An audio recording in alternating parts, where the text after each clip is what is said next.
a Eliana Camargo. Ela trabalha comigo na Escola Luma. E a Mila, que também, eu sei que também é de uma escola pública e é diretora de uma escola pública também. Eu fico muito feliz também de vê-la aqui. Se tiver mais alguém que eu não estou vendo, né? Eu fico feliz porque são histórias verdadeiras e reais que contam as dificuldades, mas também contam as gostosuras, que é você pensar numa educação real para todos, né? Ah, meu telefone tocou, gente, já desliguei.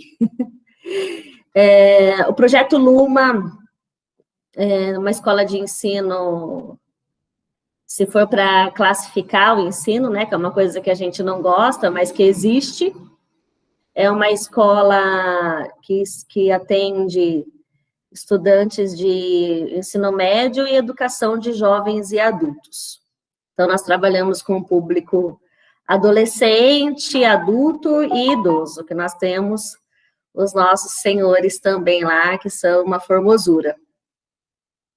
E então, nós iniciamos o trabalho de tutoria na Luma. Depois eu vou pedir para a Eliana contar rapidinho. E antes desse trabalho na Luiz Martini, que a gente chama carinhosamente de Luma. Ah, Milene, oi Milene, tudo bem? Acabei de ver a Milene também. E aí, oi, eu também a gente também trabalhou numa escola que atendia de 3 a 16 anos, num outro município, mas que também era uma escola pública.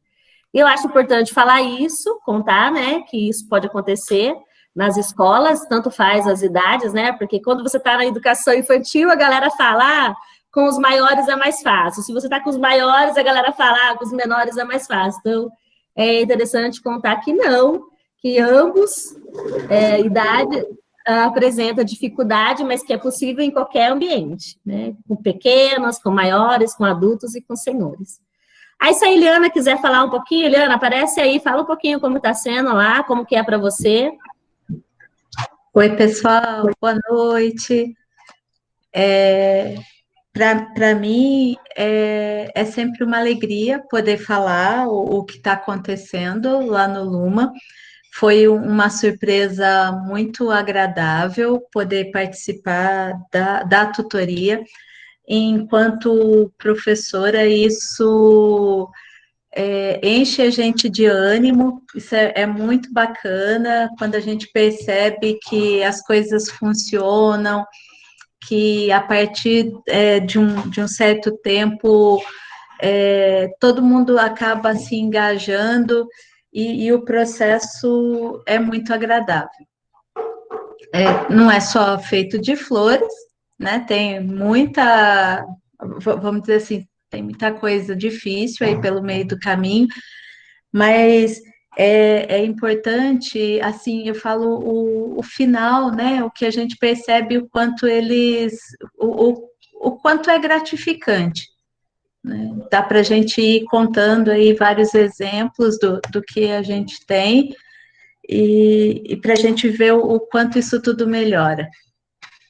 Posso contar do nosso do meu tutorado que reapareceu e virou o melhor tutorado da escola?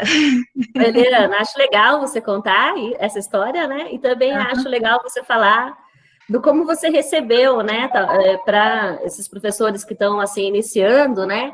Como quer receber essa proposta, né? Assim, se foi um susto, como é que foi, né? Assustador, pessoal. Aquilo de deixar ou de fazer o cérebro trocar de lugar com o intestino, literalmente.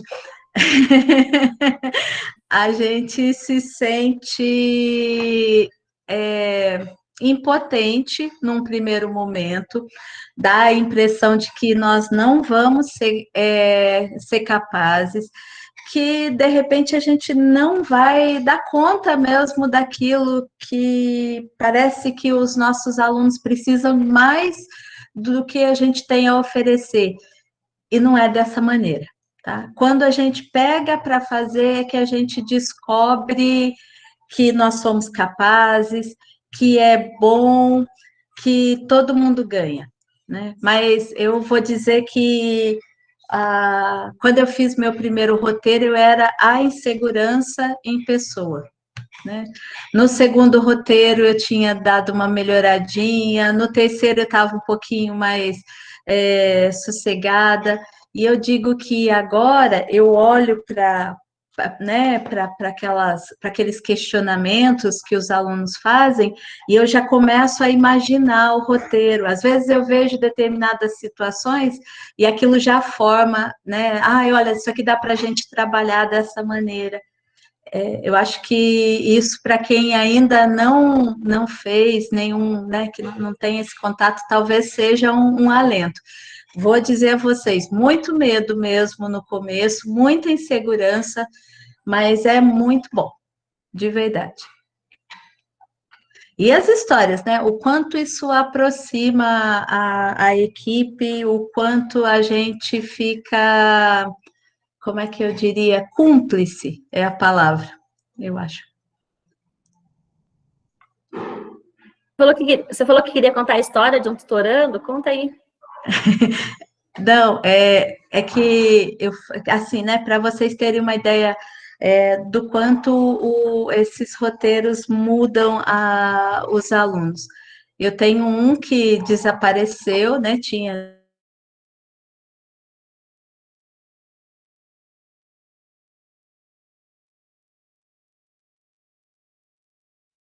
A Helena deu uma travada, gente. Às vezes ela trava. Ah, de novo?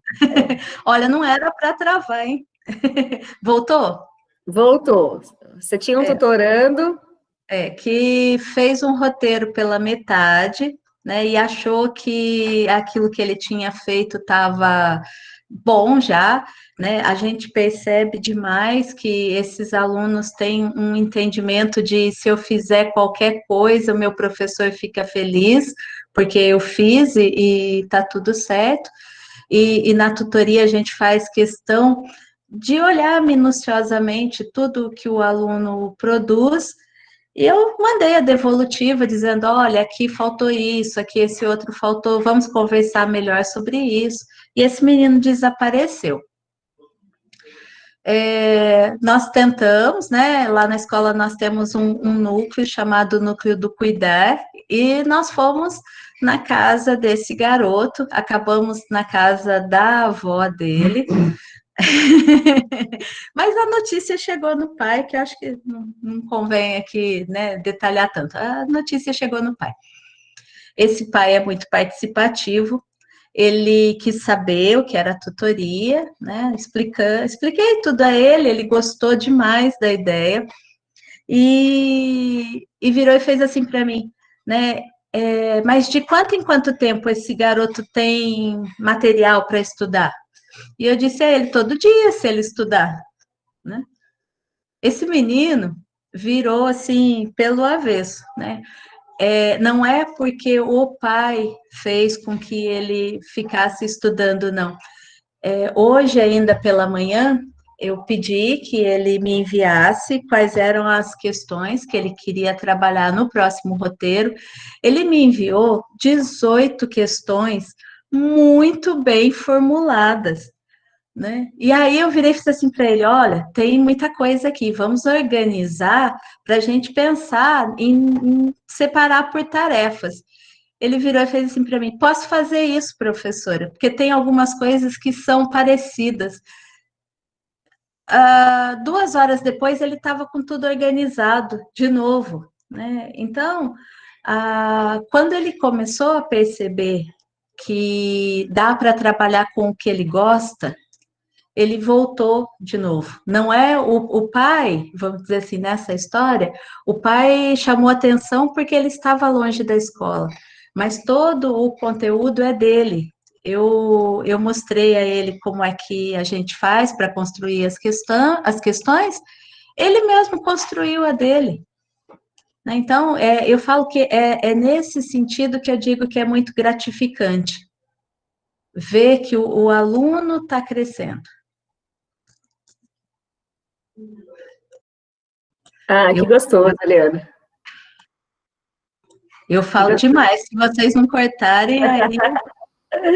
Não, que gostoso. A gente está aqui só para dizer que é possível, né? Só não, né? Para dizer, para afirmar que é possível. Vou passar a fala para a Jana, que acho que tem um material aí para apresentar.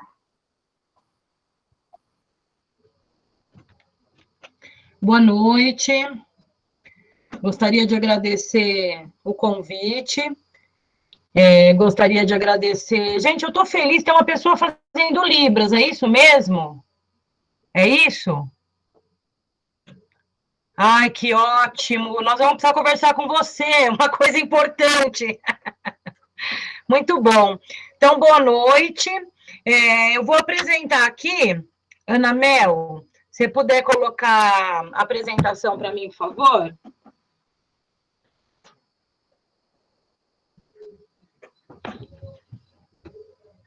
Bom, eu vou falando o meu nome, né? Marcar meu tempo aqui, 18h49.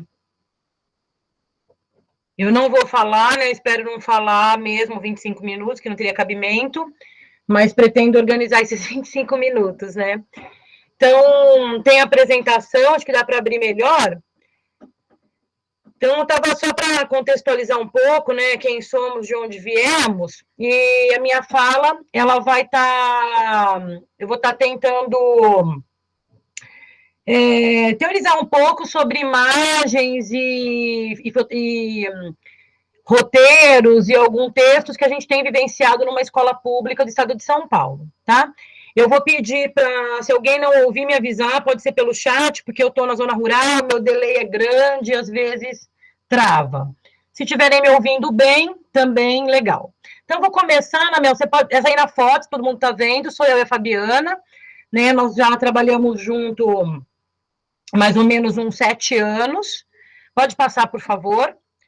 Nos conhecemos através de um coletivo, né, que existe no Brasil, chamado Românticos Conspiradores. É um movimento democrático, que não é vinculado a nenhuma instituição, é um movimento bem democrático, feito por vários educadores do Brasil, que são os românticos conspiradores. Existe uma carta de princípios que orienta as nossas práticas, aquilo que a gente defende para a construção, né, de um novo paradigma da educação pública. Então, eu coloquei essa outra fotinho para ilustrar, para falar um pouco dos românticos. Esse foi o nosso encontro nacional, no mês de julho, online, produzido pela Bahia, pela Maria Graciada, que mora na Bahia. E agora, em novembro, nós vamos ter um outro encontro dos românticos conspiradores, que são educadores brasileiros que se encontram para falar sobre as possíveis políticas públicas, né? Então, podem seguir, por favor. Eu vou entrar agora, então, eu e a Fabi temos esse laço, né? Nós somos estudiosas da obra do professor José Pacheco, que é um português que há mais de 10, 15 anos atua no Brasil, orientando vários projetos. E eu coordeno, né? Sou professora, na verdade, da Escola Estadual de São Paulo, em Bom Jesus dos Perdões, 70 quilômetros da capital, São Paulo. Sou professora de língua portuguesa e literatura e coordeno um projeto chamado Projeto de Vida, um panorama do Estado para desenvolver, né? E a Fabiana, essa escola que ela está falando, Luiz Martini, fica em Mogi Guaçu, que é uma outra diretoria de ensino, mas estamos... Eu estou vendo o slide, Milene. Quem está passando é a Ana Mel, eu estou vendo. Todo mundo está vendo?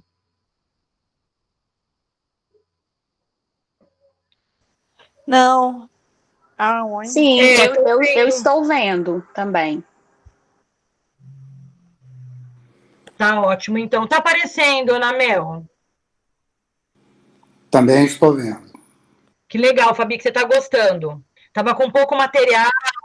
Ah, obrigada, Lincoln, Tarcísio. Então, pode passar, pode seguir, Ana, por favor. Então, essa nossa pesquisa com o Pacheco vem desde 2007, mais ou menos, 2008, mas diretamente com a escola que hoje eu trabalho, que eu sou efetiva como funcionária pública. Em 2015, o Brasil teve, pelo Ministério da Educação, um chamamento público, chamado Inovação e Criatividade.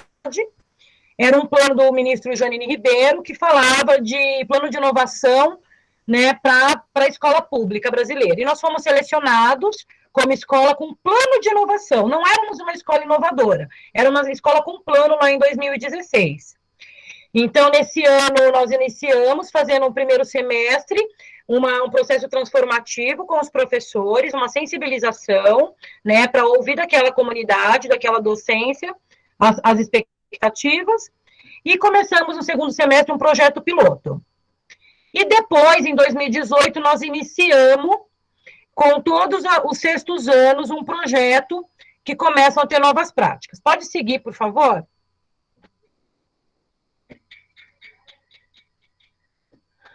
Ana? Ah, que bom, desculpa. Então, aqui é uma escola que um dos encontros que a gente promoveu na escola com os professores, na presença do professor José Pacheco, né? Então, que tem escolas de Bom Jesus dos Perdões e Atibaia. Pode seguir, por favor. A próxima foto, ela é uma foto do projeto piloto. O primeiro projeto piloto, nós acabamos descobrindo adolescentes muito talentosos no teatro, na dança, no circo. E aí, a partir de uma pesquisa também sobre arte e astronomia, eles desenvolveram um espetáculo que foi uma surpresa. Nem era proposta e acabou participando de um projeto, enfim. Então, essa foto, para mim, é muito significativa. Muitos deles hoje já trabalham com arte. E foi o primeiro projeto, primeira turma, né, que nós iniciamos com os roteiros multidisciplinares. Pode seguir, por favor.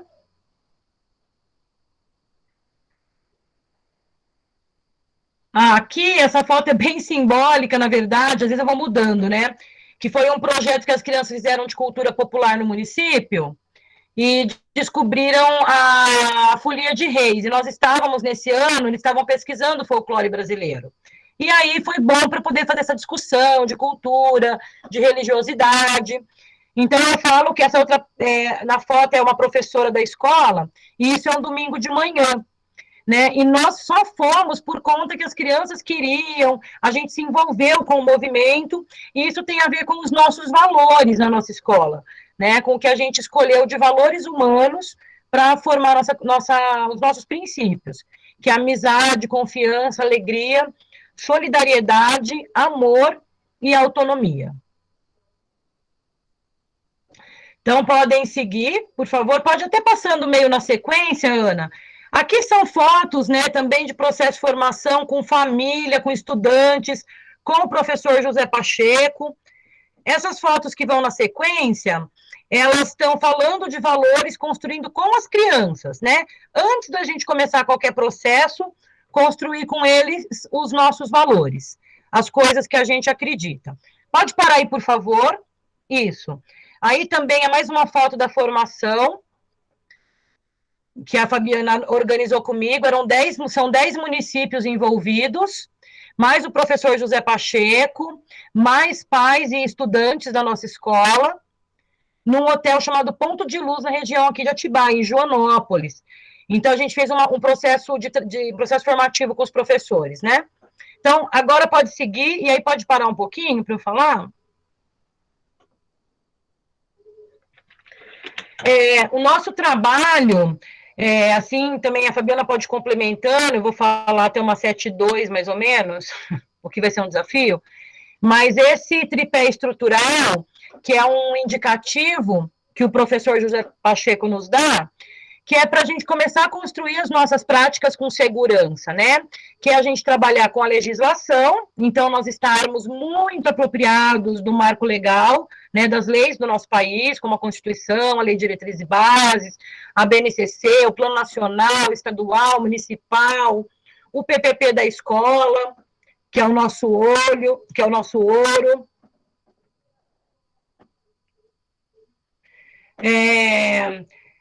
Eu desconcentrei, que eu fui ler o chat. Olha a pessoa que não tem concentração, gente. Também a nossa matriz axiológica, né? Que são nossos valores. Então, como eu falei lá, nosso grupo, nosso núcleo, assim como de vocês, porque eu acredito que a Anamel tem proposto, né, essas práticas, a partir daquilo que nos une, o que nos afina como ser humano, quais são, né, os nossos valores para lidar com o processo de educação, com o fenômeno do que é a escola, né? Do que a escola pode significar.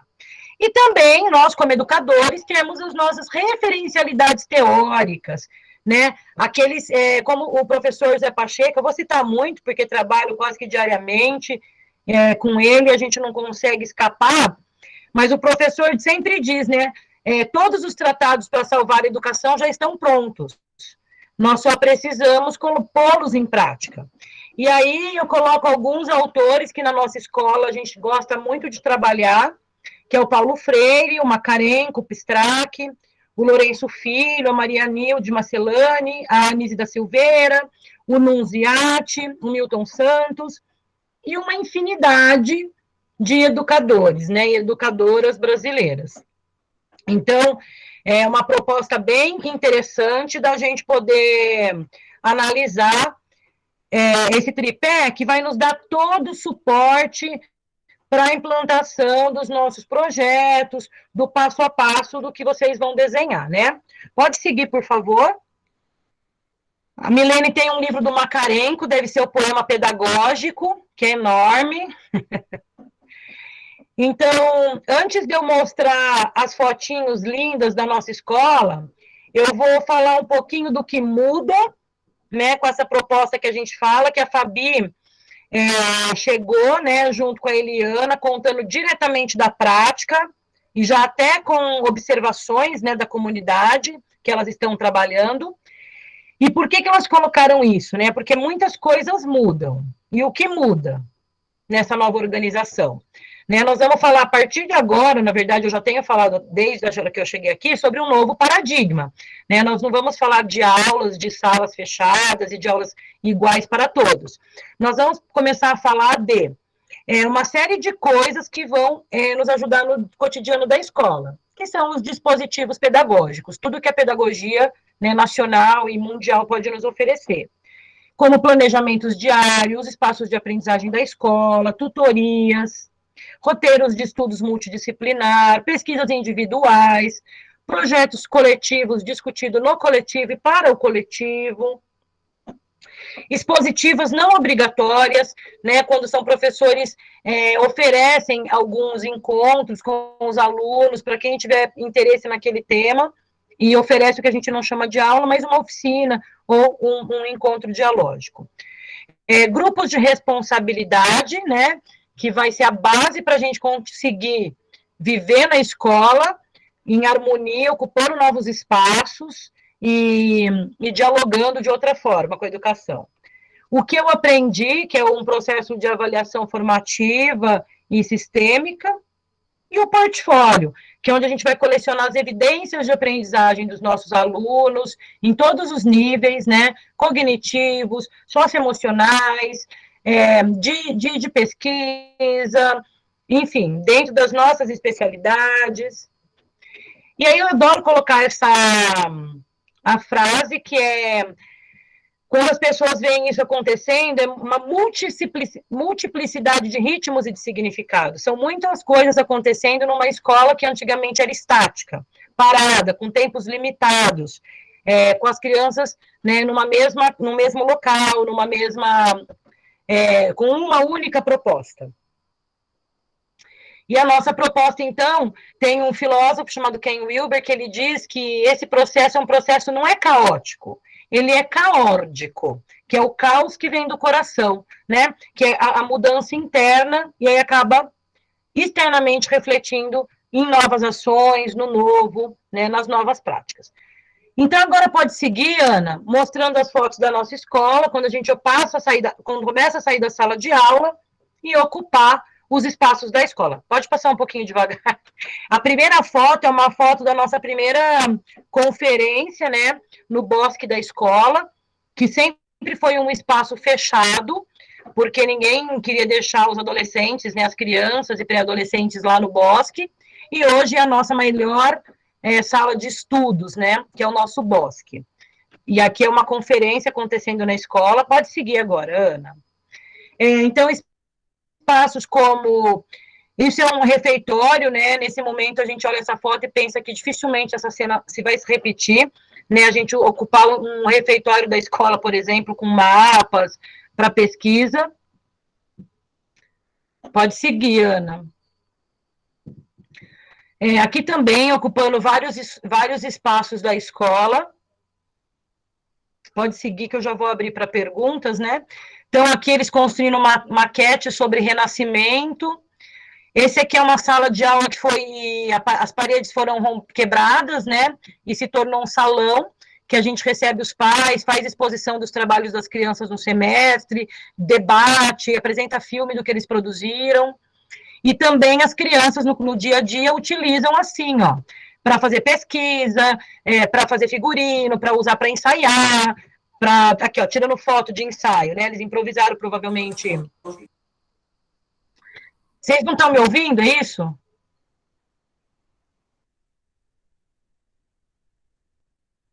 Eu ouço bem. Estamos sim. Eu ouço sim. Então, beleza. Então, acho que alguém tem que dar uma ajustadinha. Essa foto aqui passou que eram umas crianças numa carteira, né? Como que as coisas vão se transformando na nossa escola. Essa foto, ela é legal, sala de estudos. É uma classe, né, sucateada. Vocês podem ver a parede aí detonada, essas carteiras, cada uma de um tamanho, que não dá nem para colocar junto com a outra, porque fica tudo torto, né? Só que a gente usa para quê? A gente usa para fazer tutorias, que é esse processo que a Eliana contou, né? O tutor, ele vai cuidar de um X de estudantes, que é perguntar mesmo tudo que ele quer aprender, organizar os trabalhos desse estudante, acompanhar nas avaliações, né? Então, a professora Norma aí, provavelmente ela estava recebendo os terrários e fazendo uma tutoria. Pode seguir. E as próximas duas fotos, elas têm a ver com um projeto, que é uma campanha solidária, que nasceu de um interesse de uma criança em pesquisar sobre o direito do idoso, né? Nós tínhamos proposto um trabalho sobre direitos humanos, habilidade essencial do 8º ano do Fundamental 2. Então, nós estávamos trabalhando a Constituição Federal, os documentos, o Estatuto da Criança e Adolescente, e eles se interessaram muito em saber que existia o Estatuto do Idoso, porque já viram situações em ônibus que não achavam que era legal, então começaram a se preocupar. E também era um grupo muito ativo no teatro, um grupo que pesquisava, um grupo que costura. E eles, então, resolveram fazer um projeto no asilo, e todo mês, quando eles concluíam algum trabalho, que no nosso processo eles podem ser avaliados de várias maneiras, né?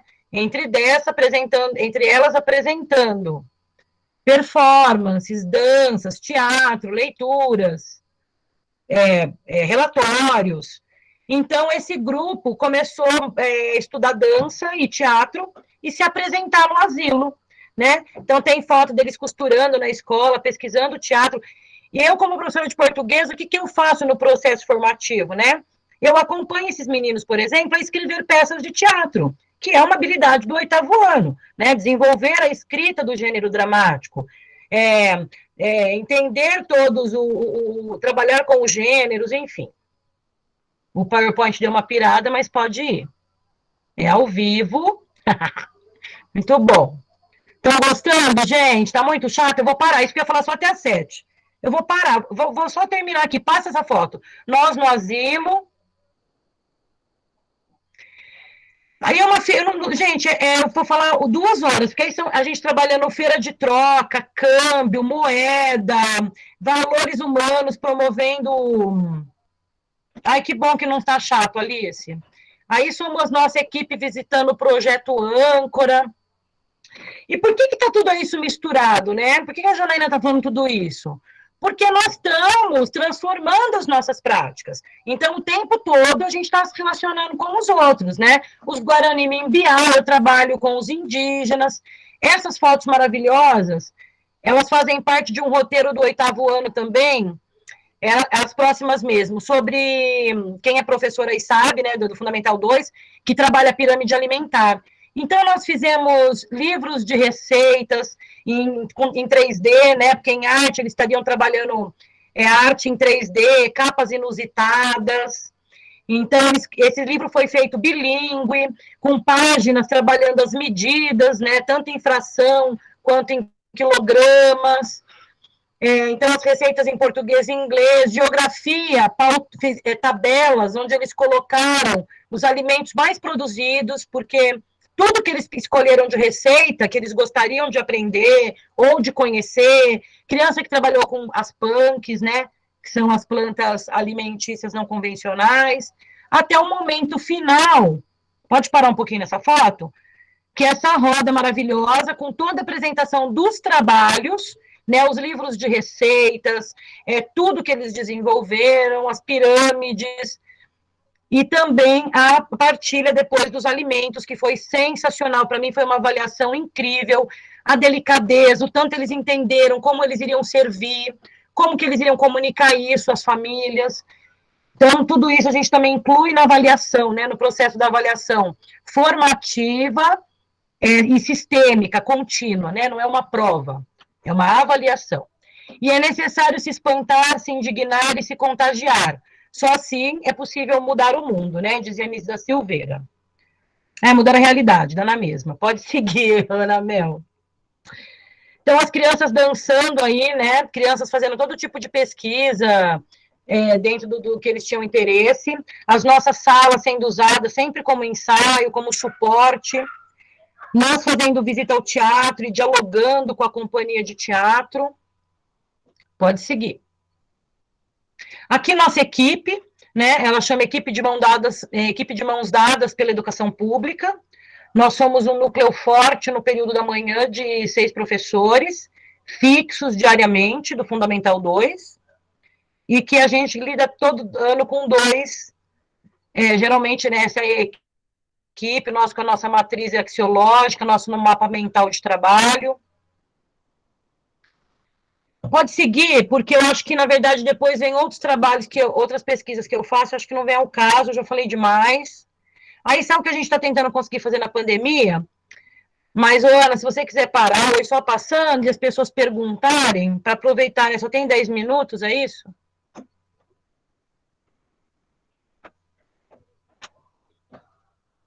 Aí, ó, o Núcleo Rosende Lume, eu e a Fabi fazendo formação também.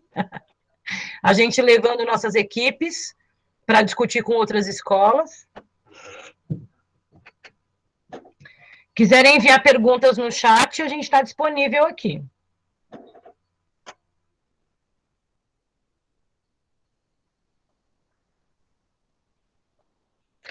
Essas fotos é como que a gente tem, como eu tenho mantido, né, a relação na pandemia. Na verdade, a única coisa que eu tenho feito mesmo é fazer com que todo dia eles consigam, né, sonhar algo, pensar algo, né, e expressem através de desenho, criem coisas no Padlet. Tem criança que queria tocar violão e não conseguia fazer mais nada, então eu foquei absolutamente no estudo do violão, e a gente desenvolveu a partir disso. Bom, a Letícia gostaria de saber mais detalhadamente como é o processo de elaboração do roteiro de estudos, tá? A gente vai ter 2 falas aqui ou mais, lógico, com quem queira falar, mas a Fabi, que tem um trabalho muito focado em conseguir fazer roteiros individuais, subjetivos, e eu também tenho uma experiência, além do subjetivo, roteiros multidisciplinares, né, que a gente integra as 8 disciplinas do Fundamental 2, a partir do tema que as crianças mesmo vão escolher dentro desse leque, e a gente desenvolve roteiros também coletivos. Tá? Você quer falar, Fabi, um pouquinho? Porque eu já falei muito.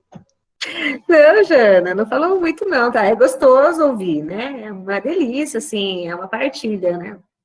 Eu vou pôr o óculos mesmo, porque eu enxergo muito melhor com óculos. Então, cada escola encontra um modo de fazer, né? Eu marquei aqui, né, que a Jana falou do caórdico, que vem do coração, e a principal transformação na equipe, a Eliana também falou um pouquinho sobre isso, né, é essa transformação humana, quando a equipe começa a se entender, e entende até através do olhar, né, o olhar faz com que a gente se entenda, fala um com o outro. Então, é mais do que uma transformação pedagógica, é uma transformação humana. E aí, logo depois, alguém falou, né, que a conversa era sobre como vai funcionar a partir de agora, né? Então, ideias de como vai funcionar a partir de agora essa equipe que vocês estão formando, imagino que seja um núcleo, né, o núcleo da Anamel. E como que vai funcionar a partir de agora? Através das conversas, do diálogo de vocês, que nós chamamos de assembleia. Então, são a partir das assembleias que nós encontramos estratégias e criamos os dispositivos para o dia a dia da escola. Na Escola Luiz Martini, nosso núcleo é um núcleo pequeno, se eu não me engano, nós somos em sete do Luma, né? 7 funcionários, né, da equipe do Luma, e mais alguns voluntários, que, se eu não me engano, são 4, depois a Eliana pode me ajudar. No total, 11 pessoas que compõem esse núcleo. Então, nós fazemos roteiros individuais, a partir do currículo subjetivo, e nesse roteiro nós trabalhamos, sim, com a base nacional, a partir das competências e habilidades. O estudante sugere o que ele gostaria de aprender, saber mais, e a partir disso nós construímos o roteiro de estudo dele. Tá? Não sei se a Eliana quer complementar, não sei se ela está aí ainda. Tô aqui, não, tá ótimo, tá ótimo. Roteiro de estudo é isso. Depois, né, que nós colocamos toda a base nacional comum curricular, nós também acrescentamos a questão da comunidade, a questão planetária, a partir daquilo que o estudante traz para a gente. São roteiros individuais, cada um tem 12 a 14 estudantes para tutorar. Eu também sou tutora no projeto. Existem os desafios, que a Eliana contou um pouquinho, que eles somem nessa pandemia. Nós temos desafios diferentes do dia a dia. Então, além disso, a gente está atrás dos estudantes, né? Mas trabalhar com esse roteiro individual é afetivo, é gostoso, aproxima do estudante, aproxima da família também.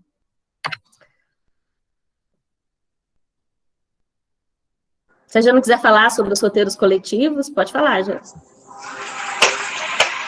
Pessoal, eu posso passar a palavra, desculpa interromper vocês, eu posso passar a palavra para a Maria Helena, mãe da nossa estudante do 7º ano, que gostaria de dar uma palavrinha. Ela falou que está achando muito legal a proposta, e aí a gente escuta ela um pouquinho. Pode falar, Maria Helena.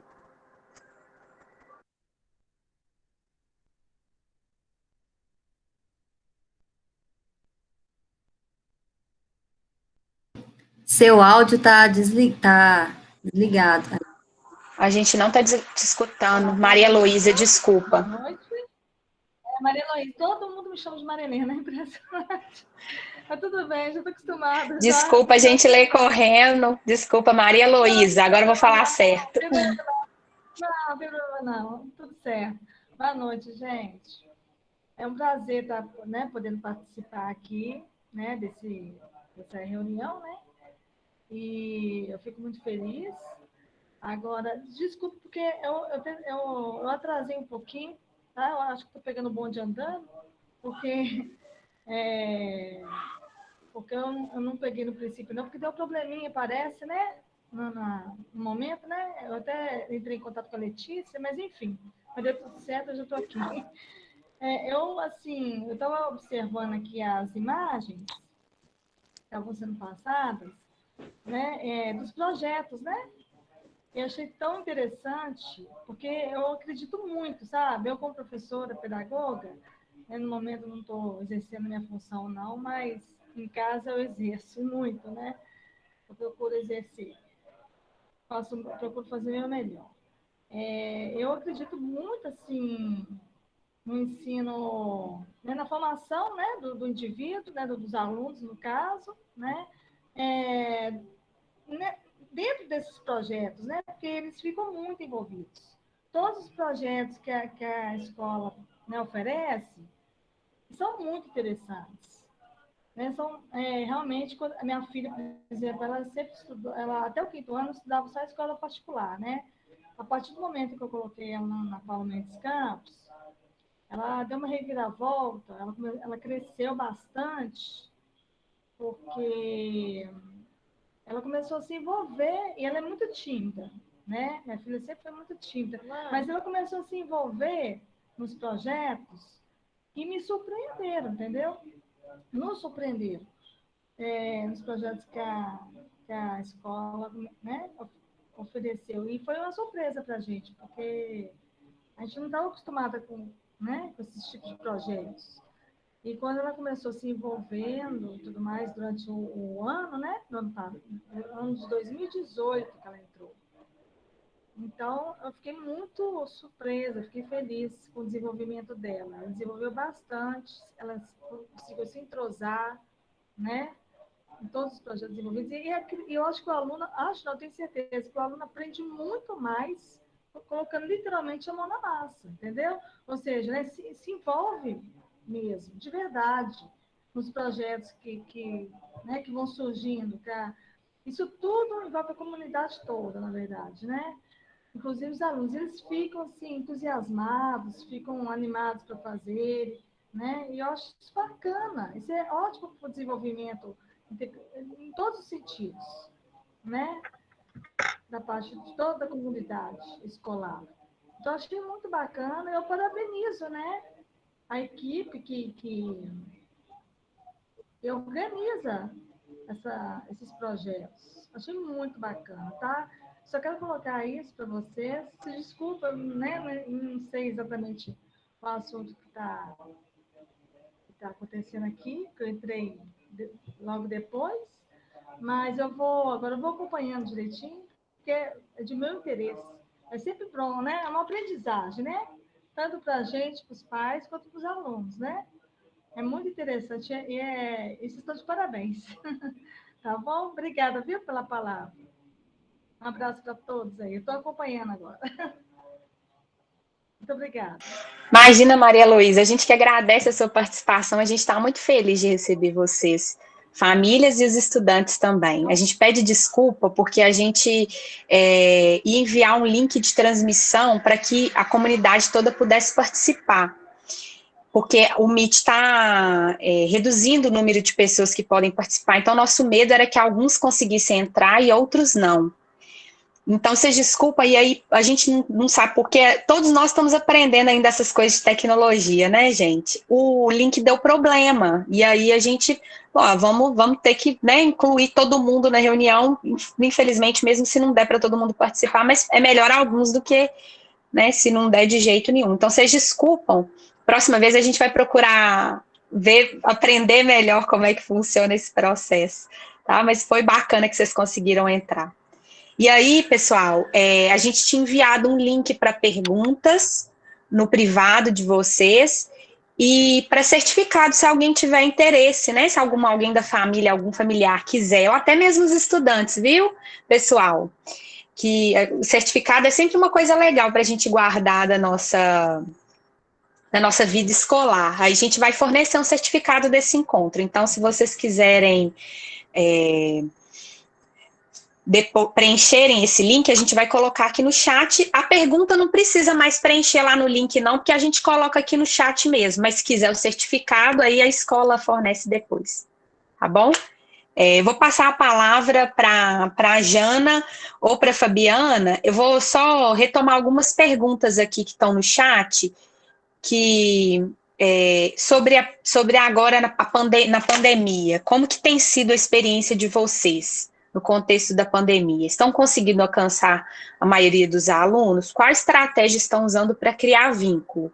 É importante vocês falarem um pouco também como é que está em São Paulo, né, essa questão do ensino remoto. Teve uma outra pergunta também da Mel para falar sobre o roteiro do PROEPA. E deixa eu ver se tem mais alguma pergunta. Acho que por enquanto é só. E quem mais quiser fazer qualquer pergunta, pessoal, pode colocar aqui no chat que a gente vai lendo, tá bom? E aí, passando a palavra para as nossas colegas que estão falando para nós essa noite. Passo para vocês. Jana ou Fabi, quem quiser falar. Vai mudar alguma coisa? Vocês estão pretendendo mudar alguma coisa no ensino quando retornar às aulas? Vai mudar alguma coisa? O que vocês estão planejando aí?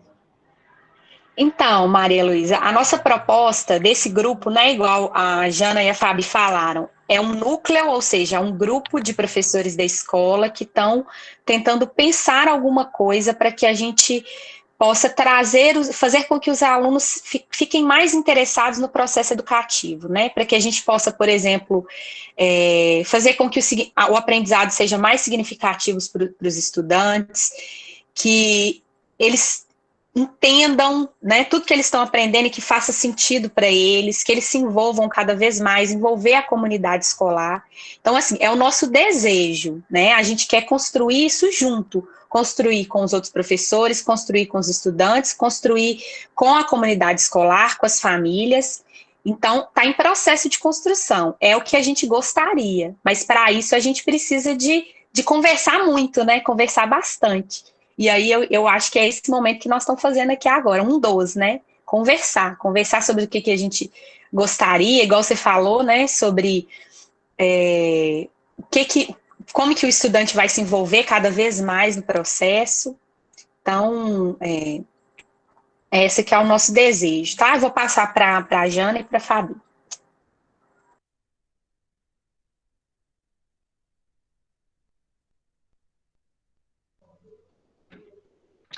Bom, eu vou tentar aqui aglutinar a minha resposta em relação a tudo que a gente falou aí, né? Bom, eu queria colocar que essa minha turma, no caso, desse projeto, que depois eu vou pôr o link aqui, tem 2 vídeos no YouTube feitos pelas crianças. Esses estudantes estão comigo desde o 6º ano, então são turmas de 9º ano, que eu tenho um vínculo desde o 6º. Essa turma é a primeira turma que não teve aulas. Eles só trabalharam com roteiros multidisciplinares, roteiros individuais, projetos que, como a Maria Heloísa colocou, por que eles gostam mais, né? Porque o paradigma da aprendizagem, ele é importante porque a pessoa se dedica para o aprender, né? Para a pesquisa, que vai gerar conhecimento, que vai gerar significado, que muitas vezes vai desembocar num projeto, vai desembocar num talento, né? Então, esse processo do paradigma da aprendizagem. Quando vocês perguntaram sobre a tutoria, mas a pandemia, né, se estamos conseguindo alcançar todos, não estamos, né, evidente que não, a gente tem uma questão social que nós sabemos que não é uma coisa natural que toda criança e adolescente tenha um celular e uma rede de internet disponível. São Paulo, estadualmente, ela tem um aplicativo, ela também disponibiliza as apostilas. No nosso caso, qual que é a nossa reconfiguração pedagógica? A gente continua trabalhando com tutorias. Nós nos encontramos ou pelo Google Meet, né? Assim, não tem o que fazer. É os nossos recursos que nós estamos usando. Eu consigo conversar com os meus alunos ou pelo Facebook, ou pelo Facebook, não, desculpa, ou pelo WhatsApp, por videochamada, ou então pelo Google Meet. Eu tento trabalhar coisas bem objetivas e bem focadas. Então, por exemplo, como eu fiz a semana passada, eu fiz um flyer lindo e escrevendo várias palavras como sonho, ansiedade, medos, alegrias. E bem grande, né, com uma coisa de cinema escrito, faça um vídeo de 1 minuto, o que a pandemia te ensinou. E foi muito legal ver o retorno dessas crianças, né? Esse 1 minuto de um vídeo, né, de um áudio elaborado por eles, foi muito significativo, né? Acabou virando... Então, a gente tem provocado eles através de questões, feito encontros no Google Meet, não fazemos aulas, né? Dentro desse paradigma, não tem a aula padrão igual para todos. Então, vou para uma próxima questão, que é do roteiro. Eu tenho estudantes, como são muitos no estado, né? O José Pacheco fala que nós deveríamos, cada um, tutorar de 12 a 14 estudantes. Eu, Janaína, sou professora de língua portuguesa, tenho muitas aulas, minha carga é enorme, né? Eu fico com eles de segunda a quinta o período todo, porque eu também tenho projeto de vida. Então, eu tenho grupos que eles trabalham coletivamente, os professores trazem os temas no roteiro multidisciplinar, que é feito geralmente a cada 3 semanas, que já incluem ali as habilidades e que nós teríamos que trabalhar naquele bimestre, mais ou menos. Só que todo roteiro vai ter uma brecha para que o estudante coloque o que ele quer aprender. Então, todos fazem isso. E essa questão, ela é amadurecida junto com o tutor. Então, todos eles recebem um roteiro geral, multidisciplinar, dentro daquilo que eles vêm pesquisando, porque acaba sendo um pouco orgânico, né? Então, história, por exemplo, a gente foi trabalhando de uma maneira que eles vão percebendo o desenvolvimento da história. Então, eles estão no 9º ano hoje, fechando a história do Brasil, já, né? Já nos dias atuais. Então, esses roteiros multidisciplinares acontecem mais ou menos a cada 3 semanas, né? Escolares. Os roteiros individuais são orientados pelo tutor. Então, meu tutorando fala, professora, eu quero aprender a escrever um livro. E aí eu vou trabalhar com esse aluno como escrever um livro, o que ele sabe como escrever um livro, para que ele quer escrever um livro, né? E por que sempre a pergunta? Porque a gente acha que tem a resposta, mas nós não sabemos por que a pessoa quer escrever um livro. Às vezes ela não quer escrever um livro porque ela tem interesse em escrever um livro, mas talvez porque ela queira ser ilustradora, por exemplo, né? Então, perguntar para a criança ou para o adolescente é importante para que eles comecem, né, a maturar as ideias.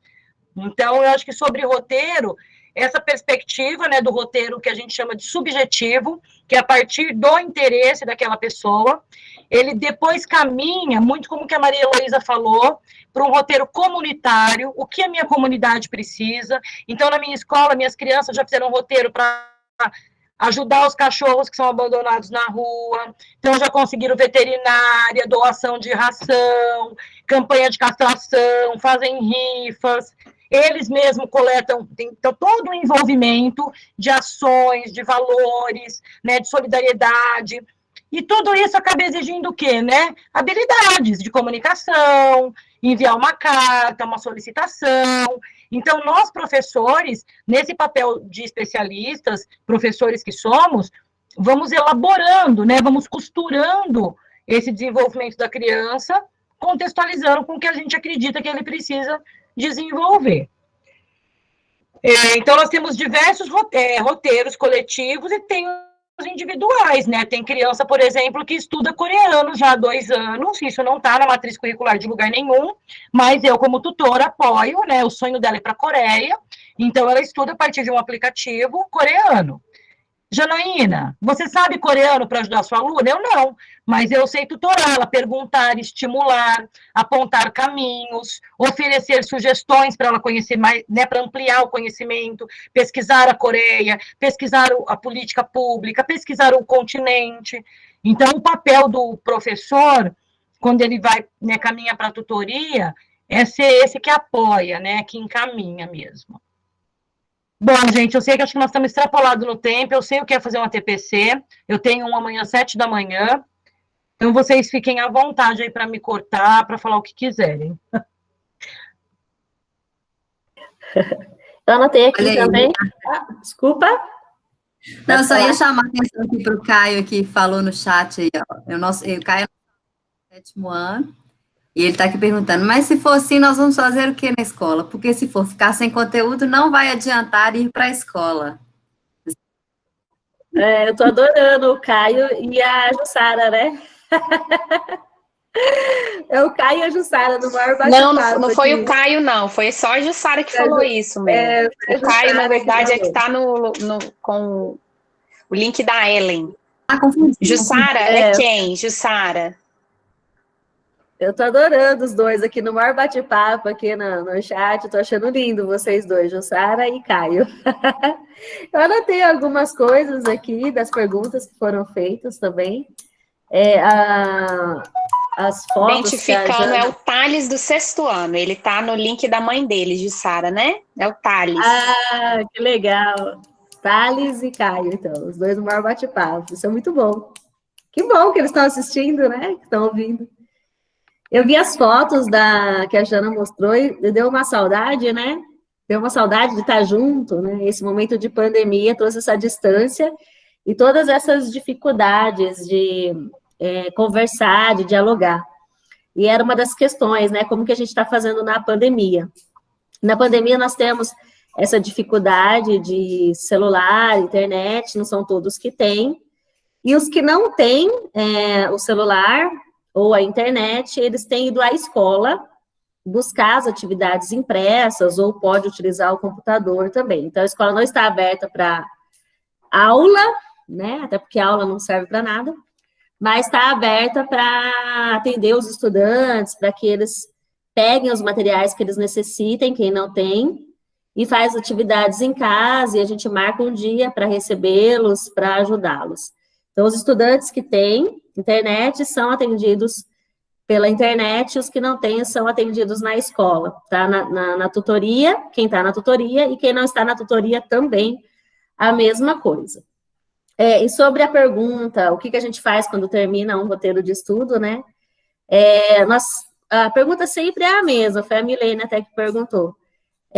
O que você quer aprender? Se você quer continuar na pesquisa, nós vamos continuar no mesmo tema. Se não, nós vamos mudar o tema e vamos para os próximos aprendizados. O legal é a gente saber que todo mundo quer aprender alguma coisa. E a nossa preocupação maior é o que a escola tem feito, né?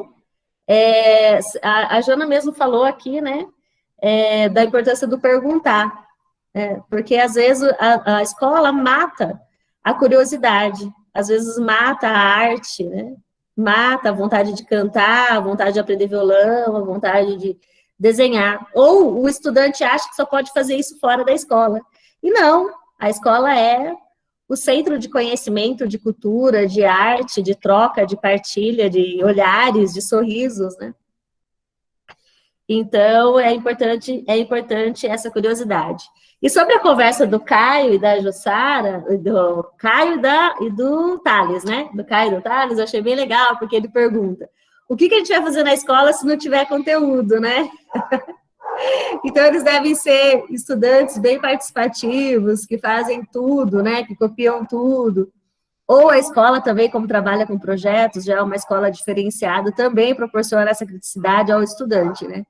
Mas, na escola, o que é a escola, né? Se não um espaço de partilha, se não um espaço de aprendizado, né? Então, é legal que o Caio e o Thales conte pra gente o que é, né? Qual é a escola que eles sonham, qual a escola que eles querem, né? Como é essa escola, como é aprender nessa escola, né? E o que é aprender, né? Fiquei interessada em conhecer o Caio e o Thales. Realmente, eu acho que tudo vai mudar, né? A cabeça dos alunos, o modo de pensar, de agir. Eu acho que vai mudar bastante na volta às aulas, vai ser tudo muito diferente. Eu acredito que, né, talvez até mude até o planejamento, né, dos professores, né, que sejam talvez uma didática bem mais prazerosa, que envolva todos os alunos, né? Mas eu acredito numa mudança drástica mesmo, quando voltar às aulas.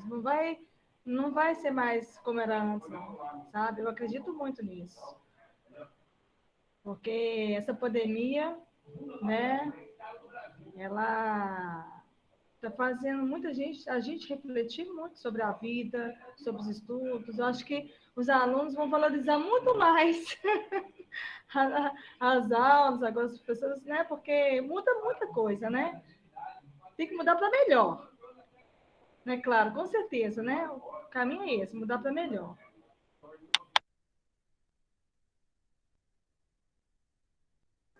Teve uma pergunta também do nosso colega professor Júnior, que ele perguntou sobre como que é os alunos que não têm internet, né? Vocês estão tendo algum tipo de contato? Como que está isso? Os que não têm, vocês não estão desenvolvendo esse roteiro pela internet. Vocês falaram que não estão conseguindo acessar todos, mas vocês tiveram algum tipo de contato? Conseguiram alguma resposta, alguma coisa? Nós fazemos as atividades impressas, nós disponibilizamos materiais e os estudantes vão até a escola para buscar o material ou os livros, né? Ou se também quiserem usar o computador da escola, nós também permitimos que isso aconteça. Mas, claro, né? Um estudante, a gente agenda horário. Então, é assim que nós estamos atendendo os estudantes.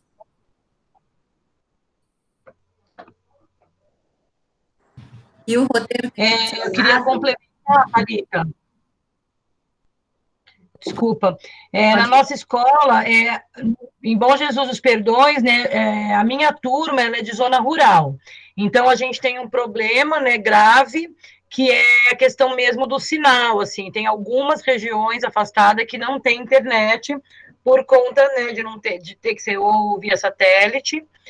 Então, como a Fabi disse, né, tem essas propostas. No nosso caso, como eles estão há 4 anos trabalhando com roteiro, a gente percebeu que foi uma boa experiência, porque eles têm uma autonomia, eles já sabem como pesquisar, como filtrar, tem as tutorias, né, uma coisa que está mantendo, porque, assim, dentro de tudo que nós estamos vivendo, né, uma coisa inédita dentro da nossa experiência aqui na Terra, né, nós nunca vivemos uma pandemia, então eu considero muito tudo que as famílias e as crianças estão passando, acho essa uma loucura, né, esse padrão da aula e da repetição. Estava conversando com o Thales, né, a gente está acostumado com o conteúdo, eu também amo estudar e amo aprender, amo história, mas quando a gente faz o exercício de pensar o que de fato eu quero aprender, surgem tantas questões que pode levar a gente para além de até as disciplinas da escola, né, para aquilo que está na escola e para além, que é o que pode me fazer como,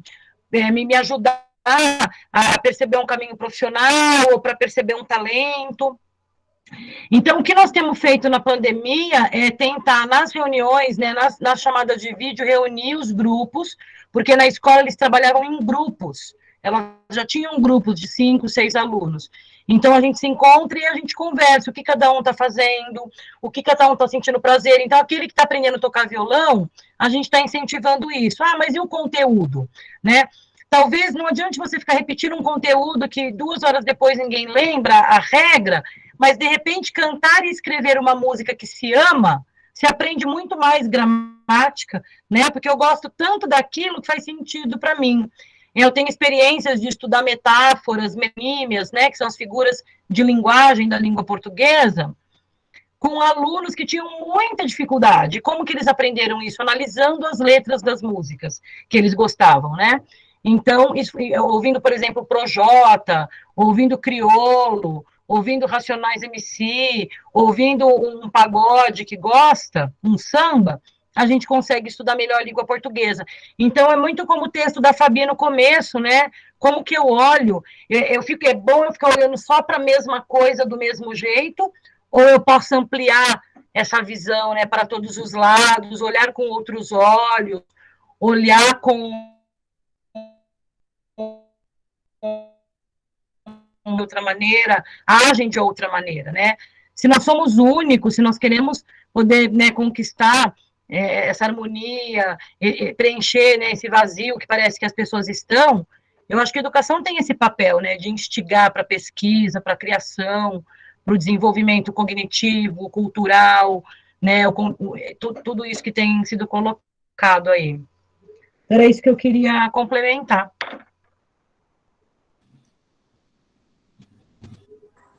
O Thales comentou aí agora, né? Se vocês forem dar alguma aula sobre minérios depois da pandemia, podem falar comigo. Meu pai trabalha com minérios. Não, a Ellen é o Caio. Aí eu caio, então eu troquei de novo. Então, mas olha só, isso aí é um dos dispositivos, assim, que são, né, utilizados nesses projetos. Em que eu preciso de ajuda e em que eu posso ajudar. Então, a gente sempre tem como contribuir, né, com o que a gente sabe, e a gente sempre pode aprender também com o outro, né, com as fortalezas e as fraquezas de um do outro, e o outro se complementam, né? A Letícia fez uma pergunta, deixa eu retomar aqui no chat. Como é o retorno para os alunos que buscam as atividades? Eles recebem um feedback das atividades que estão realizando? No caso desses que não é via internet, né, que vão e buscam atividade, como que é esse retorno? Tem feedback dos professores? Legal o comentário do Caio, né? E aí eu fico pensando como é natural, né? Como surge naturalmente os dispositivos, as estratégias, né? Lá no comecinho nós conversamos sobre como que vai ser a escola, como é essa escola, né? Transformada, e aí nós falamos que é a partir da equipe, né? A equipe que constrói, a equipe que vai decidir como vai ser, se vai ser roteiro individual, se vai ser roteiro coletivo, como que vão ser as assembleias, e aí, naturalmente, vão surgindo os dispositivos, como acabou de acontecer agora, quando ele disse que ele podia nos auxiliar, né, que é o que eu posso ajudar, né, no que eu posso ajudar. E também tem aqui um comentário do Thales, que ele fala que a escola que eu sonho seria a escola que tem o interesse da vida de cada um, que reproduz o sentimento e confiança. Então, quando a gente fala de currículo subjetivo, é exatamente isso, né? É a escola que olha o estudante. E aí a gente fala sobre afetos, né? E afetos são afetos para o bem e afetos para o mal. Então, nós somos sempre afetados pela sociedade, pela política e pela escola. Mas nós queremos uma escola que seja um afeto de amor, de transformação. E a Alice fala que a mãe dela colocou a internet na escola, na casa agora na quarentena, por conta da escola. Olha, tá vendo? Até esses momentos pandêmicos, né, acontecem coisas boas, inclusive as produções que estão saindo nesse momento, né?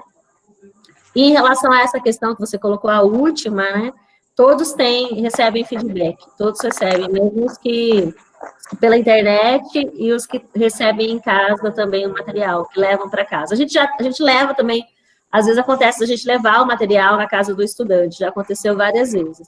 Então, cada um tem uma história, também tem acontecido a evasão também, estudantes que desistem, né, porque nós estamos no ensino médio, muitos são maiores de idade, e nesse momento da pandemia perderam o emprego, ou arrumaram outro emprego, estão trabalhando mais, então cada um tem a sua história, e as histórias são respeitadas nesse momento. E a gente volta de novo na fala do Thales, que diz que a escola tem que olhar cada um, cada indivíduo, e é isso mesmo, ele tem razão. Nós somos pessoas diferentes, com histórias diferentes, mas todos nós merecemos uma educação de qualidade, uma sociedade digna, uma política honesta, né? E é isso que nós estamos buscando. E isso só é a partir da educação.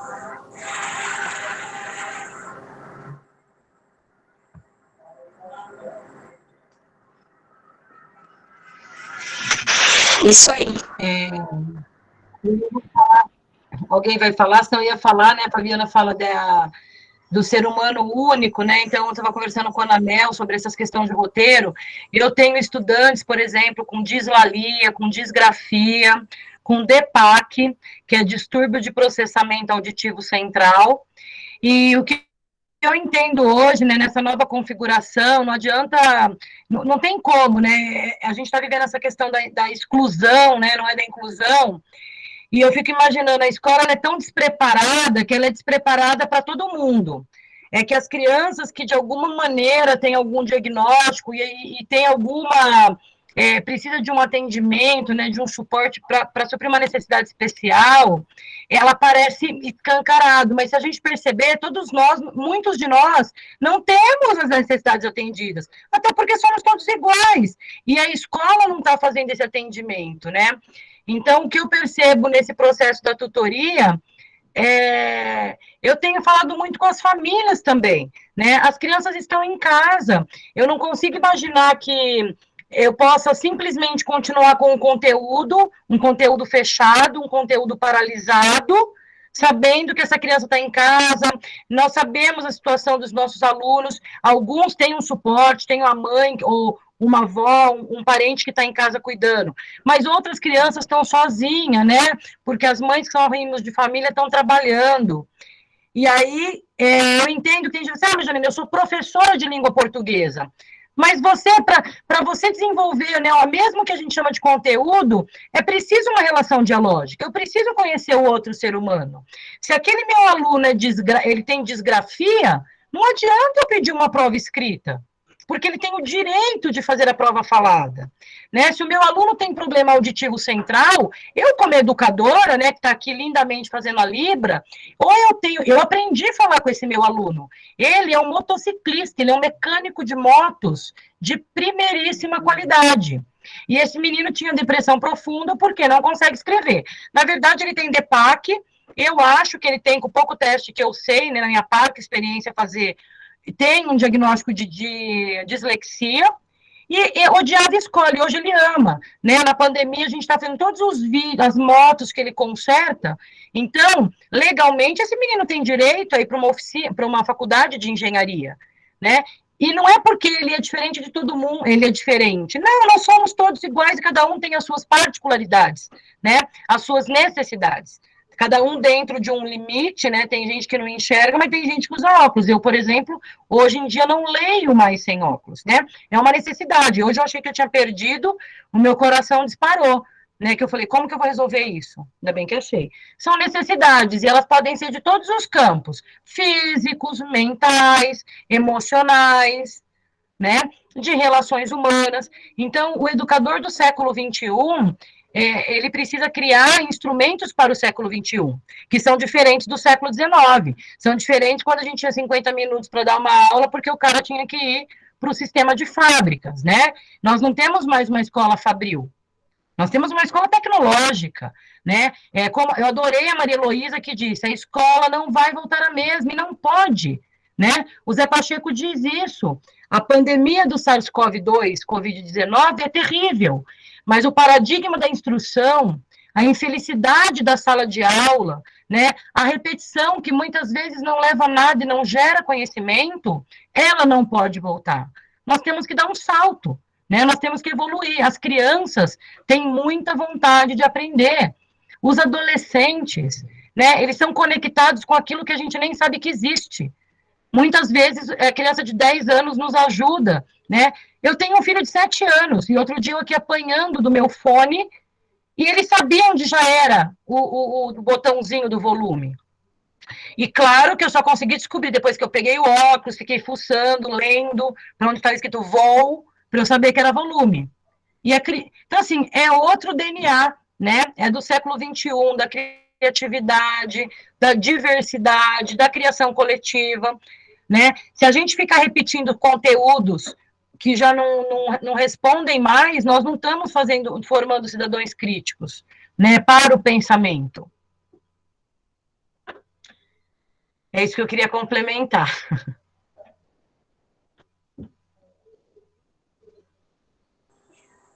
Vou fazer a leitura aqui de umas mensagens do Luiz Felipe. Eu não sei se é nosso estudante ou professor que está com o link, poderia se identificar. Ótimo recurso com ritmo and poesy, que é o rap, né? Ou outros tipos de música que os alunos gostam e se identificam. E a outra mensagem dele foi: somente através da educação de qualidade integral construiremos uma sociedade justa, igualitária, democrática, horizontal, plural e acolhedora, sem abismos e muros sociais.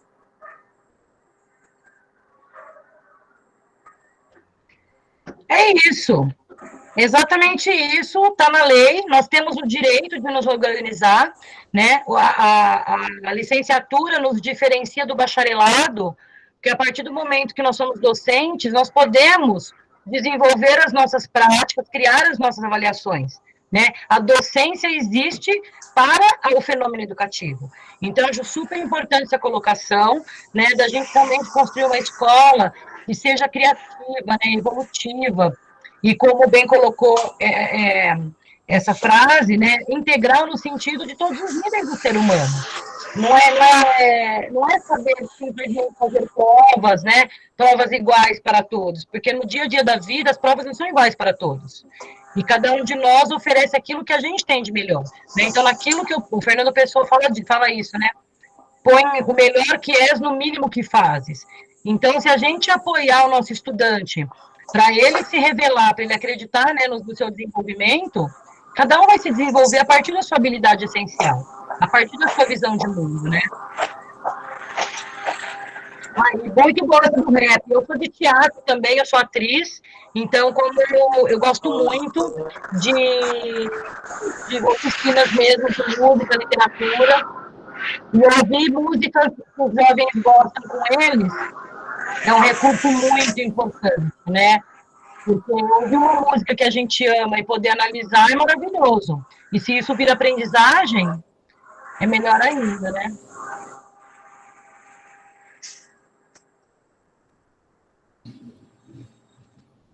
O Felipe, que você perguntou, Thalita, ele é de Brasília, ele é poeta, ele é artista também, faz teatro, ele trabalha com teatro. Ele é do núcleo, um dos núcleos que saíram lá do Aprender em Comunidade, está junto com a Milene, né, que chama Haiti é Aqui. Ele não se apresentou, eu estou apresentando ele. Ótimo.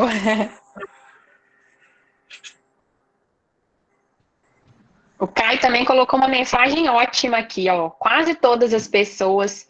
Não, deixa eu... É importante conversar com pessoas com problemas de todo sentido. Você aprende coisas que você nem imagina. Júnior, te passo a palavra. Vou fechar meu microfone. Boa noite para todo mundo. Meu nome é Júnior, sou professor de História da Paulo Mendes Campos. E, primeiramente, queria agradecer o pessoal, né, que veio conversar com a gente, falar um pouco da experiência de vocês. Acho que é sempre bom trocar ideia, né, com as pessoas, com outras realidades e tal. Mas, assim, eu acho que cada escola, né, de acordo com a sua estrutura, ela tem que buscar o que é melhor para ela e, principalmente, sempre ouvindo, né, os estudantes e os familiares, a comunidade escolar. Eu acho que, pelo que eu estudei do Zé Pacheco até hoje, ele coloca muito isso, né, essa questão da escuta da comunidade. A gente trabalha para a comunidade escolar, né? A gente tem que sonhar junto com a comunidade escolar. E umas coisas que, às vezes, fico um pouco preocupado é com a aceitação que a comunidade tem de projetos e estratégias inovadoras. Porque a nossa sociedade, ela é uma sociedade conservadora. Ela é uma sociedade machista, ela é uma sociedade que tem princípios que são muito diferentes do que a gente está discutindo aqui, né? E isso é muito sério, porque quando você coloca isso para uma comunidade, pode haver uma reação, né, complicada contra nós. Eu estou dizendo isso porque eu já tive na coordenação no ano passado do 6º ano, inclusive um abraço para o Caio, que está aí, que foi aluno do 6º ano passado, e assim, eu tenho um pouco, eu estou muito assustado com a sociedade conservadora que nós temos, né? Uma sociedade muito conservadora e muito violenta, muito agressiva. E aí, só para puxar para a minha pergunta, com relação aos roteiros individuais. Será que o roteiro individual não contribui para essa questão de não ouvir o outro, de não trabalhar uma coisa que o outro também coloca? Por que não trabalhar com roteiros coletivos com o grupo, né? Se cada professor tem 12 alunos ali, que ele coloque os 12 ali juntos e eles trabalhem coletivamente um roteiro, cada um experimentando um pouco o desejo do outro, né? Para mostrar, eu acho que isso forma, na minha opinião, um cidadão crítico, um cidadão solidário, um cidadão empático, né? Então, eu acredito um pouco nisso.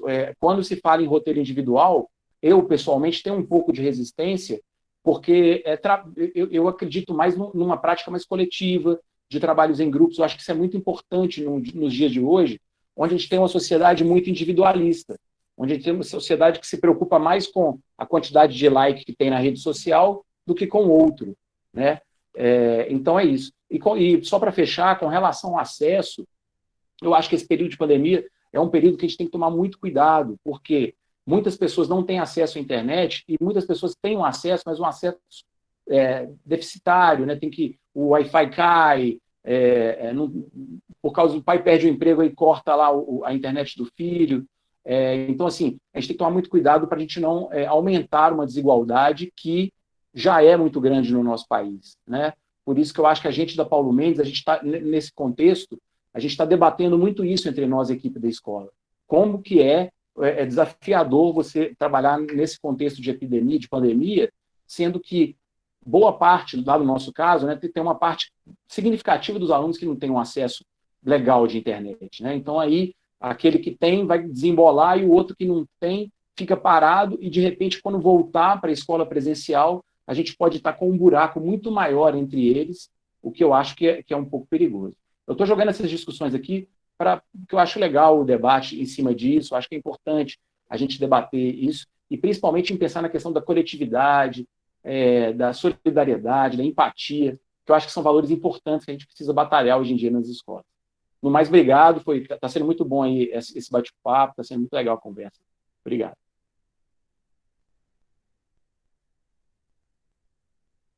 Eu primeiro? Então, o professor de História, Júnior, né? Ele colocou bastante coisa legal, né? Bastante reflexão, que vocês vão fazer aí entre vocês, né? Que nós fizemos também, tanto na escola Ivan Galvão, que foi a primeira escola, né? Que eu trabalhei nesse processo, e agora no Luiz Martini. Juntos nós vamos descobrindo como que é o nosso cotidiano, como que é a nossa realidade e a realidade de cada entorno. O roteiro individual, ele não individualiza, não. O roteiro individual, ele trabalha com o currículo subjetivo, que é o desejo de cada um, mas não individualiza o trabalho do estudante, né? Porque os estudantes estão o tempo todo juntos, porque não existe sala de aula, porque não existe professor, não existe lousa, giz, né? Não existe massificação de conteúdos, né? O que acontece hoje, que, sei lá, 20 estudantes ou 40, que é a minha realidade, né? Estão dentro de uma sala de aula, todos falando o mesmo assunto, 45 minutos, aperta a campainha, troca o assunto, né? Quando existe uma dobradinha, 90 minutos, troca o assunto, e isso é massificado, não pergunta para ele, né? Qual é a sua dificuldade, qual é a sua fragilidade, o que você tem desejo, o que você quer aprender.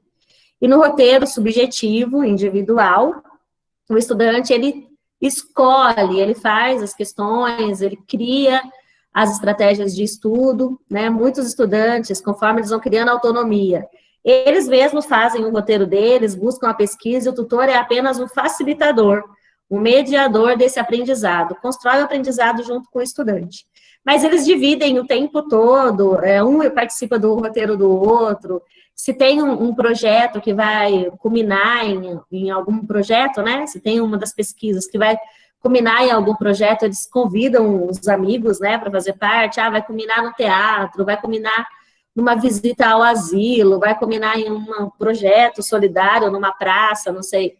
Então, nunca eles estão sozinhos, eles estão sempre juntos. E acontece também, às vezes, deles terem o mesmo interesse, né, por exemplo, o interesse é a moto, né, então são lá 5 que têm o mesmo interesse. Eles mesmos combinam de fazer um roteiro coletivo e o tutor só auxilia. Né? Então, não existe essa individualidade.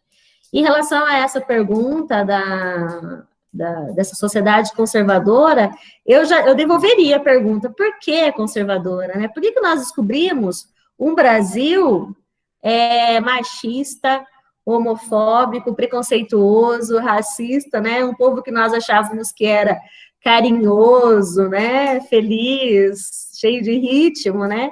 Hoje nós descobrimos que não, que é um povo autoritário, que gosta dessa autoridade, que gosta de uma ditadura.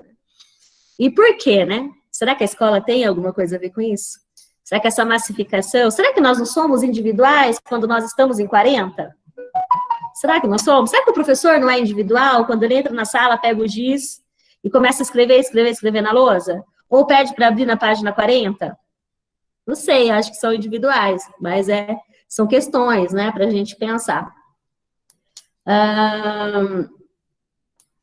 Eu acho que é isso. E sobre essas questões, né, da desigualdade, que apareceu muito mais agora na pandemia, essa desigualdade já existe no Brasil. Ela só foi agora cada vez mais, né, ressaltada. Óbvio que aconteceu muito desemprego, aconteceu sim, muita fome, mas foi ressaltado, isso sempre existiu aos nossos olhos, sempre esteve ali aos nossos olhos, e muitas vezes a gente não quis ver. E agora a pandemia ressaltou tudo isso, com mais de 150 mil mortos no Brasil, né? E sem nenhum plano efetivo de que isso vai ser resolvido. Então, isso é muito triste para uma sociedade.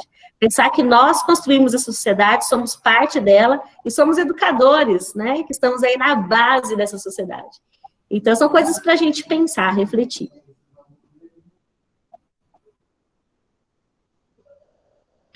Legal, Fabi. Só vou complementar.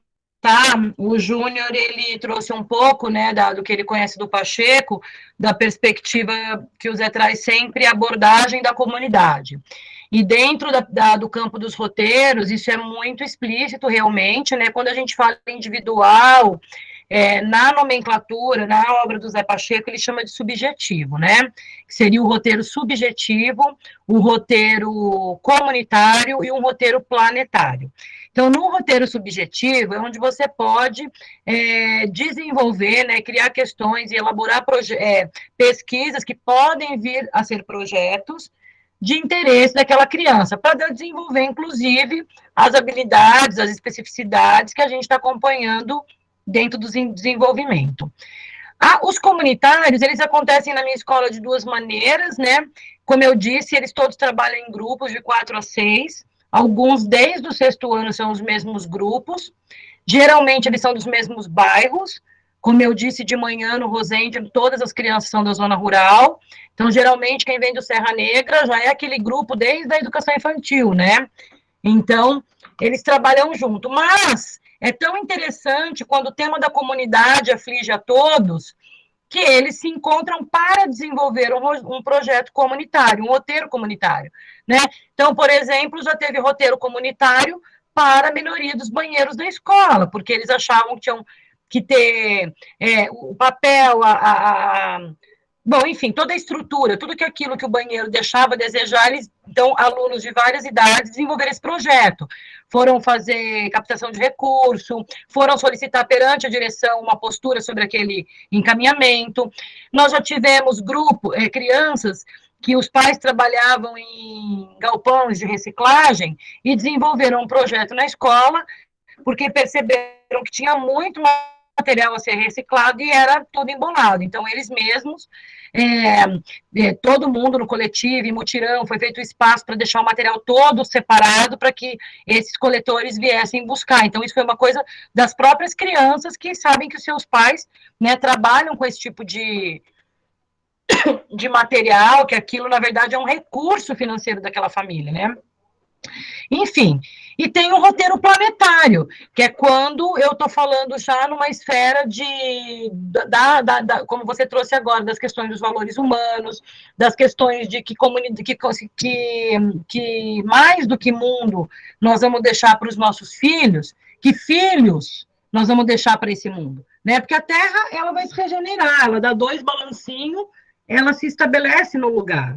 Mas nós, enquanto humanidade, né, como que nós vamos trabalhar? Então, eu sinto que o roteiro aí num nível planetário é a discussão, né, desses documentos, dos novos paradigmas, como a Carta da Terra, os Objetivos do Desenvolvimento Sustentável, que são as ODS para 2030, a Declaração Mundial da Paz, a Declaração dos Direitos Humanos, dos animais, o direito das pessoas com deficiência, né, os respeitos às comunidades tradicionais indígenas e quilombolas, a valorização das periferias, né, a descentralização do poder público. Então, eu acho que tudo isso, Júnior, ele tem a ver com o que você fala, né? Essa sociedade conservadora que a gente está olhando, eu às vezes até falo, conservador é onde? Às vezes eu acho que esse conservador, como tudo, é muito equivocado, né?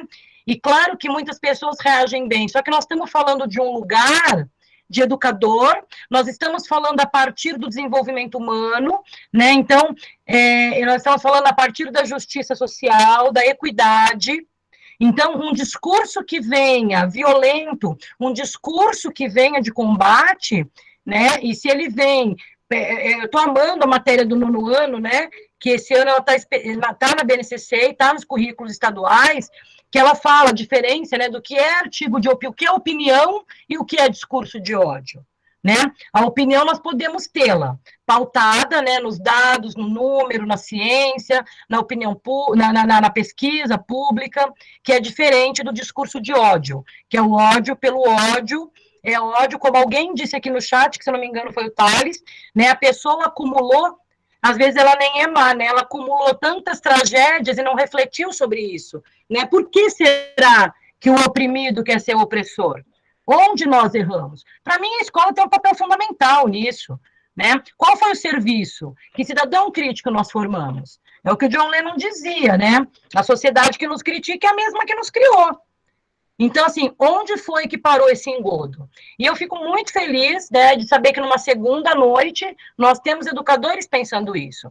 Eu acho que todas essas questões, elas são intrigantes, né, nós estamos hoje aí com uma sociedade estúpida em algumas questões, né, como a Fabi colocou, racista, neofascista, e como a gente colocar isso? Para mim, é colocar perante, né, a luz, né, da discussão, a luz do direito, da cidadania, né, construir com o coletivo, sem dúvida. A minha escola, na verdade, eu nas assembleias sou uma pessoa que só participo porque existem grupos de responsabilidades que levantam as pautas e decidem. E são eles que decidem, porque, afinal, são eles que vivem. Né? As questões do ônibus escolar não é o nosso lugar. As crianças pegam os ônibus todos os dias, né? Então, eles fazem essas defesas. Mas é como a Fabi disse, não tem uma receita pronta, cada um vai construir a sua, né? A partir dos nossos lugares de fala.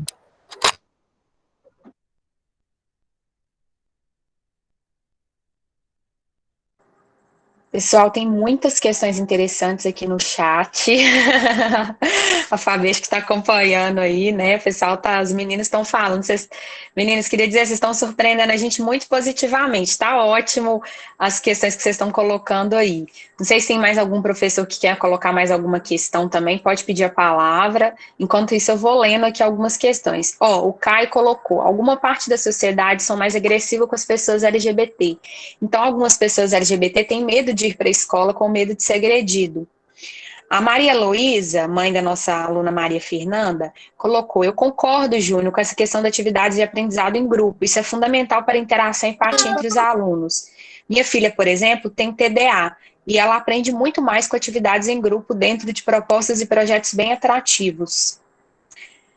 A Alice colocou, eu acho que ao longo do tempo a forma de nós mantermos a nossa geladeira cheia mudou bastante, pelo fato de nós estarmos tendo que nos adaptarmos com a pandemia, o que dificulta o realizamento das atividades da escola, e o mais difícil é conseguirmos compartilhar essas atividades.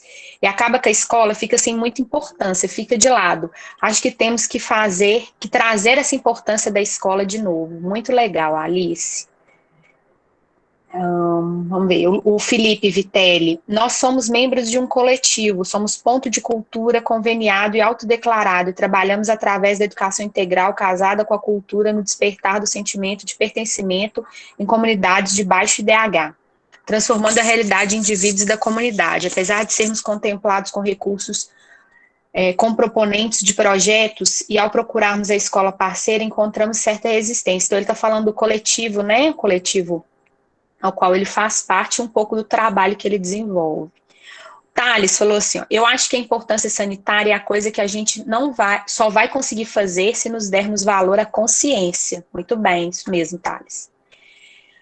O Caio, percebemos ao longo dos anos que o salário, preços de comida, móveis, etc., vai aumentando a cada ano, preço de carros, motos, caminhão, nem se fala. Então, cada ano que vier, vamos perder mais dinheiro e vai aumentar mais os preços das coisas.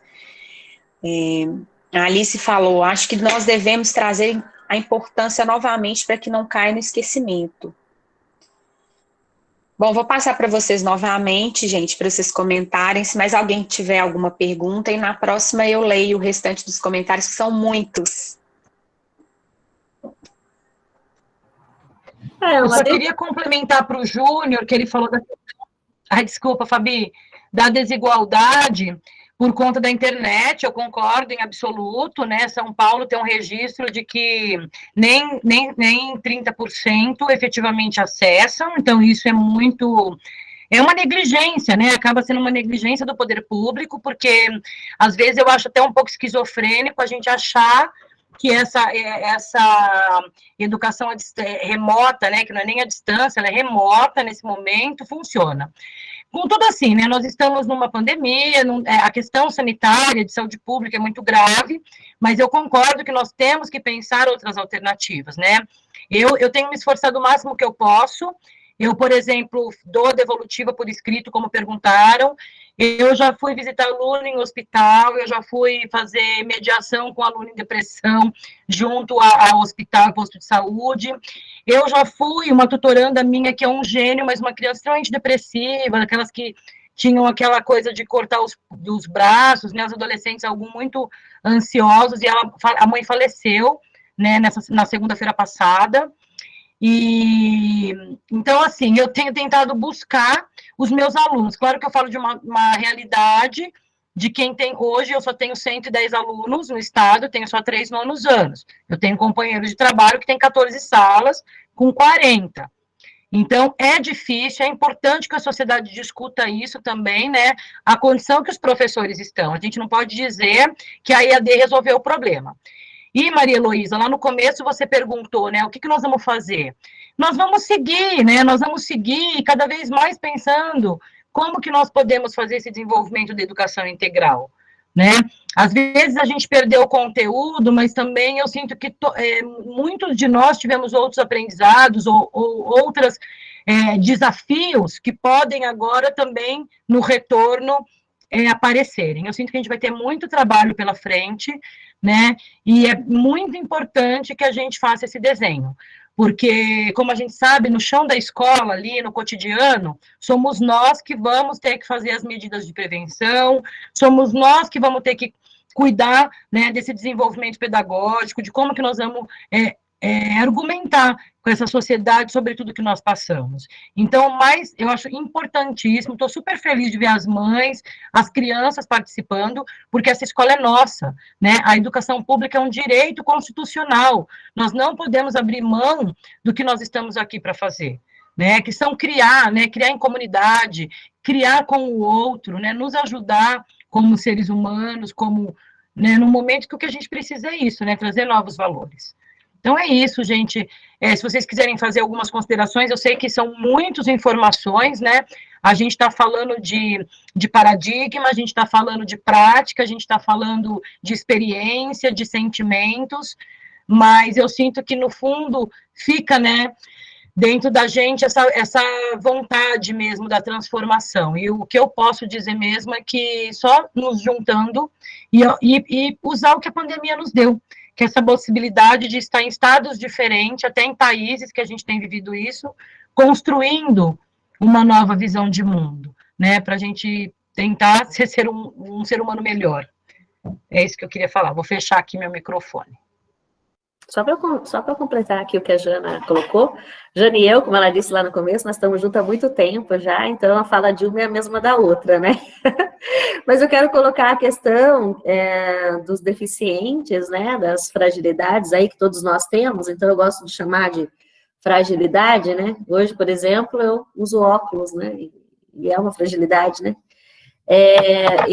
Uma vez, eu ouvi de uma gestora, né, hoje eu sou gestora também de uma escola, da Escola Luiz Martini, mas eu ouvi de uma gestora que esse projeto, ele só servia para pessoas com deficiência, para estudantes com deficiência, né, e nós temos muita experiência já, nós vivemos muita coisa já, a Jane e eu, e nós sabemos que o que nós estamos falando aqui de transformação, que eu já disse também lá no começo, que é uma transformação humana, nós aprendemos com as diferenças, e todos nós somos diferentes. Então, esse projeto não é para deficiente, e nem só para quem não é deficiente, ou não se considera, né, visto que todos temos fragilidades, então todos temos fragilidades, né.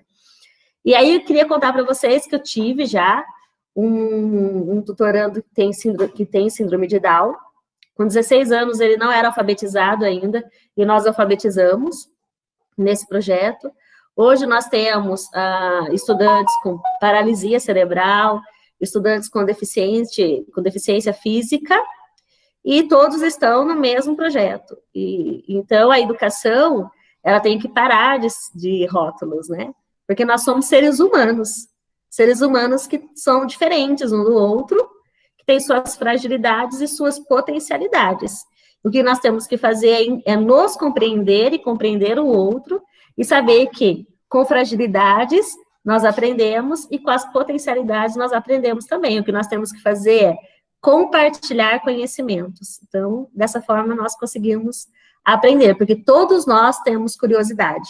O que não pode é matar a curiosidade, matar as perguntas, matar o desejo de aprender, o desejo de conhecer, o desejo de construir um ambiente harmonioso, né? Só para complementar o que a Jana falou. Acho que a gente vai encaminhando, né? para o final do nosso encontro, do nosso bate-papo, já são aí 8h17. Eu queria agradecer muito a Fabi, todo mundo que está aí compartilhando, né, perguntando, participando desse bate-papo, assim, acho que foi muito rico, a gente não pode parar de fazer isso.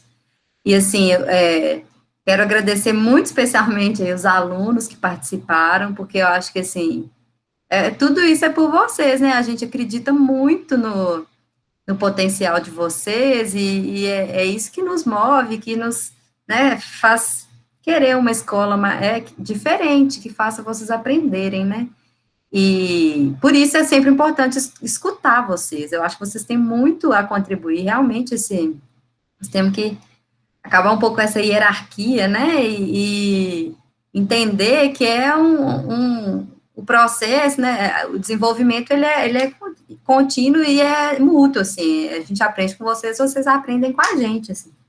Eu acho que, assim, a gente deu o nome do bate-papo como inovar na escola pública é possível, eu acho que é mais do que possível, é necessário, né, acho que foi a Jana que falou uma vez no encontro nosso, assim, na formação, não sei se foi a Jana, mas que ele deu um exemplo, que era um médico, se entrasse numa sala de cirurgia de 100 anos atrás, ele não ia saber nem o que fazer, o que utilizar, como operacionalizar aquilo ali.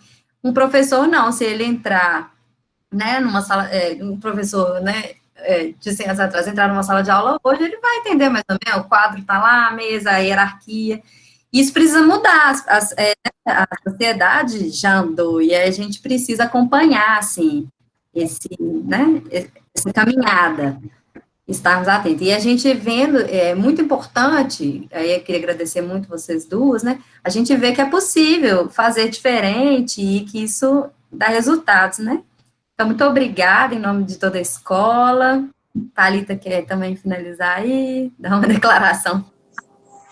Queria agradecer vocês duas, foi assim uma alegria receber vocês e uma alegria o que esse bate-papo proporcionou, porque nossos alunos não foram muitos, né, porque infelizmente, felizmente a gente tem uma quantidade muito maior de estudantes, infelizmente nem todos puderam participar, mas os que participaram aqui, a gente ficou numa alegria, eu acho que, assim, eu falo em nome dos meus colegas também da escola, porque poder ver eles se manifestando no chat, manifestando de uma forma tão rica e tão com propriedade, com tanto conhecimento que eles têm da realidade, né?